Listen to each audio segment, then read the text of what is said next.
In this video I am going to show you guys how to send the video via Gmail. They should work on both iOS and the Android. So if you want to send a video via Gmail, then make sure that you have watched the full video.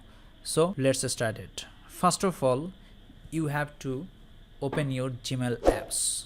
After that, you have to click on the compose at the bottom right corner.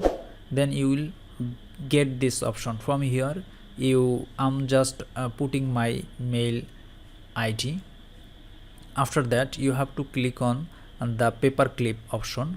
Then you will see the attached file option.